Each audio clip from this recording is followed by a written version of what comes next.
দর্শক, চতুর্থ দিনের মতো শিক্ষক কর্মকর্তা কর্মচারীদের ডাকা কমপ্লিট শাটডাউন চলছে। এ বিষয়ে আরও জানাতে বিশ্ববিদ্যালয় থেকে যুক্ত হচ্ছেন রাজশাহী প্রতিনিধি বুলবুল হাবিব। বুলবুল হাবিব, কর্মকর্তা কর্মচারী এবং শিক্ষকদের আজকে চতুর্থ দিনের মতো কিন্তু মানববন্ধন চলছে। তাদের দাবি দাওয়াগুলো কি কি?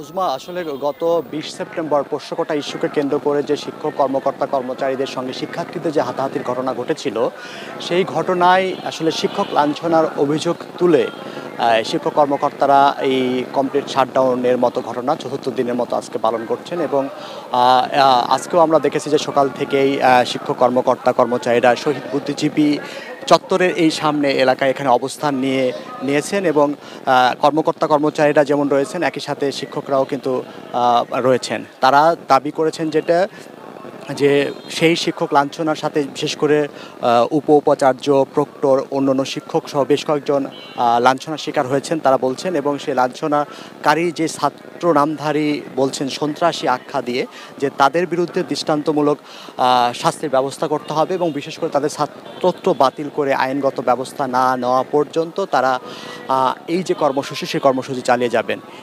তো গতকাল আসলে দুপুরের দিকে বিশ্ববিদ্যালয় প্রশাসনের পক্ষ থেকে কর্মচারীদের সাথে বৈঠকে বসা হয়েছিল এবং সেখানে আসলে কথা বলেছিলেন, তাদের আহ্বান করেছিলেন যে কমপ্লিট শাটডাউন কর্মসূচি প্রত্যাহার করার জন্য। কিন্তু আসলে কর্মকর্তা কর্মচারীরা আমরা দেখছি যে আজকে যে কর্মসূচি, তাদের সেই কর্মসূচি চালিয়ে যাচ্ছেন। এবং এই কর্মসূচির কারণেই আসলে যে রাকসু নির্বাচন ছিল ২৫ সেপ্টেম্বর, সেই ২৫ সেপ্টেম্বর এই রাকসু নির্বাচনটা অনুষ্ঠিত হবে না এবং সেটাকে আসলে পিছিয়ে ১৬ অক্টোবর করা হয়েছে এই কমপ্লিট শাটডাউনের কারণে। কারণ এই কমপ্লিট শাটডাউনে একদম পুরো ক্যাম্পাস স্থবির হয়ে পড়েছে। ক্লাস, পরীক্ষা, একাডেমিক কার্যক্রম সবগুলো বন্ধ রয়েছে।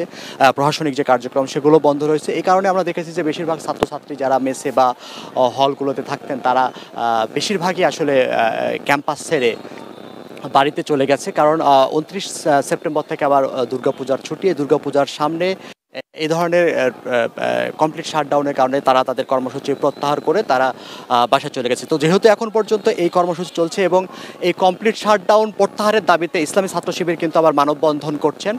তারা বলছেন যে এইভাবে ক্যাম্পাসকে অস্থিতিশীল করে, স্থবিরতা করে নিয়ে কার্যক্রম বন্ধ করে দেওয়া, সেটা আসলে কোনোভাবে কাম্য না। এই জন্য তারা এটার প্রতিবাদ করে প্রত্যাহার তুলে নেওয়ার দাবিতে আসলে ইসলামী ছাত্র শিবির মানববন্ধন করছেন।